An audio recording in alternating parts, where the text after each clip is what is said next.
Black hole का निर्माण ब्रह्मांड की सबसे रहस्यमयी और शक्तिशाली घटनाओं में से एक है। यह खगोलीय पिंड विज्ञान की पारंपरिक समझ को चुनौती देता है और समय, स्थान और गुरुत्वाकर्षण के बारे में हमारी धारणाओं को पुनः परिभाषित करता है। ब्लैक होल का निर्माण विभिन्न प्रक्रियाओं से हो सकता है, जिनमें सबसे प्रमुख है विशाल तारों का अंत, लेकिन इसके अलावा भी कुछ अन्य तरीके हैं जिनसे ब्लैक होल बन सकते हैं। इस लेख में हम ब्लैक होल के निर्माण की प्रक्रियाओं, इनसे जुड़े भौतिकी सिद्धांतों और विभिन्न प्रकार के ब्लैक होल्स के निर्माण की चर्चा करेंगे। ब्लैक होल की उत्पत्ति की मूल प्रक्रिया। ब्लैक होल का निर्माण मुख्य रूप से किसी विशाल तारे के जीवन के अंतिम चरण में होता है। जब एक तारा अपनी ऊर्जा समाप्त कर लेता है तो गुरुत्वाकर्षण बल उस पर हावी हो जाता है और तारे का पतन हो जाता है। यह पतन इतना जबरदस्त होता है कि तारे का संपूर्ण द्रव्यमान एक छोटे से बिंदु में समाहित हो जाता है, जिसे सिंगुलैरिटी कहते हैं। सिंगुलैरिटी में पदार्थ का घनत्व असीमित होता है और यह सिंगुलैरिटी एक ऐसी स्थिति बनाती है जहां से कुछ भी, यहां तक कि प्रकाश भी बाहर नहीं निकल सकता।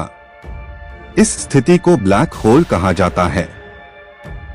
तारों के जीवन चक्र और ब्लैक होल का निर्माण। ब्लैक होल के निर्माण की प्रक्रिया को समझने के लिए हमें तारों के जीवन चक्र को समझना जरूरी है।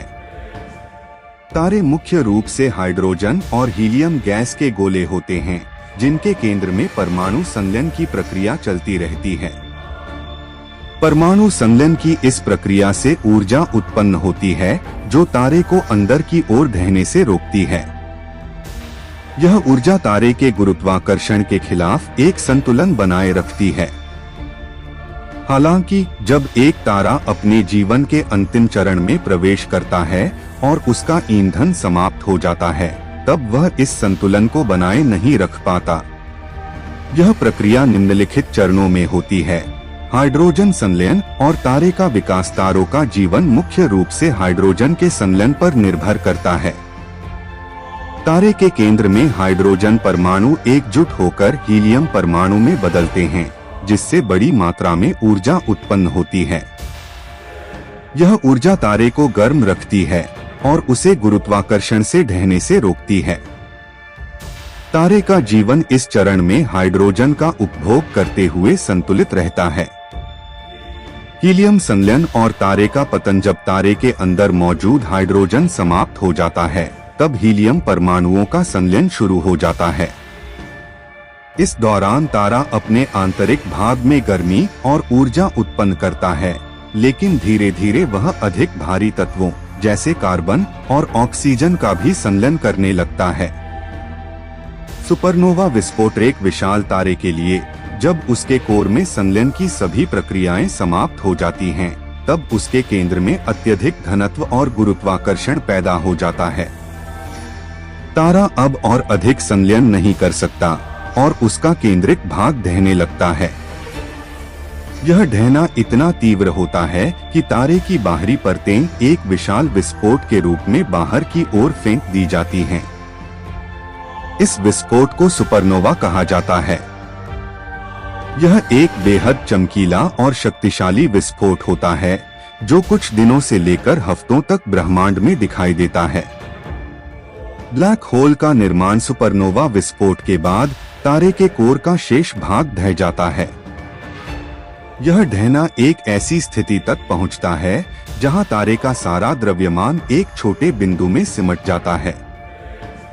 यह बिंदु इतना सघन होता है कि उसका गुरुत्वाकर्षण बल अनंत हो जाता है। इसी स्थिति को ब्लैक होल कहा जाता है। ब्लैक होल का इवेंट होराइजन और सिंगुलैरिटी। ब्लैक होल का सबसे महत्वपूर्ण भाग है इसका इवेंट होराइजन।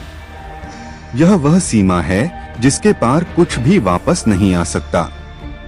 इवेंट होराइजन के अंदर गुरुत्वाकर्षण इतना प्रबल होता है कि प्रकाश भी इससे बाहर नहीं निकल सकता। इसके अंदर का क्षेत्र सिंगुलैरिटी कहलाता है, जहां पदार्थ का घनत्व और समय स्पेस का वक्रण अनंत हो जाता है।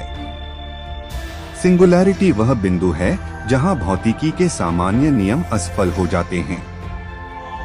यहाँ अंतरिक्ष और समय का विभाजन समाप्त हो जाता है और भौतिकी के सापेक्षता सिद्धांत और क्वांटम यांत्रिकी के सिद्धांत भी पूरी तरह से नहीं समझे जा सकते। ब्लैक होल का निर्माण किन अन्य तरीकों से हो सकता है? ब्लैक होल का निर्माण केवल तारों के पतन से नहीं होता। कुछ अन्य प्रक्रियाएं भी हैं जिनसे ब्लैक होल का निर्माण संभव है। आइए इन्हें विस्तार से समझते हैं। प्राइमर्डियल ब्लैक होल का निर्माण। प्राइमर्डियल ब्लैक होल्स का निर्माण ब्रह्मांड के प्रारंभिक समय में हुआ माना जाता है। यह ब्लैक होल्स तब बने जब ब्रह्मांड अत्यधिक घना और गर्म था और विभिन्न स्थानों पर पदार्थ अत्यधिक सघन होकर छोटे ब्लैक होल्स के रूप में संघनित हो गया। यह ब्लैक होल्स बहुत छोटे हो सकते हैं, लेकिन समय के साथ यह अधिक बड़े और शक्तिशाली बन सकते हैं। सुपरमैसिव ब्लैक होल्स का निर्माण। गैलेक्सियों के केंद्र में पाए जाने वाले सुपरमैसिव ब्लैक होल्स का निर्माण कैसे होता है, यह अब तक पूर्णतः स्पष्ट नहीं है। हालांकि वैज्ञानिक यह मानते हैं कि यह ब्लैक होल्स गैलेक्सियों के प्रारंभिक समय में छोटे ब्लैक होल्स के आपस में विलय और आसपास के पदार्थ को आकर्षित करके विशाल आकार ग्रहण करते हैं। इसके अलावा यह भी संभव है कि गैलेक्सियों के निर्माण के साथ ही सुपरमैसिव ब्लैक होल्स का निर्माण भी हुआ हो। सुपरमैसिव ब्लैक होल्स का द्रव्यमान लाखों से अरबों सूर्य के बराबर हो सकता है और यह गैलेक्सी के केंद्र में स्थित होते हैं।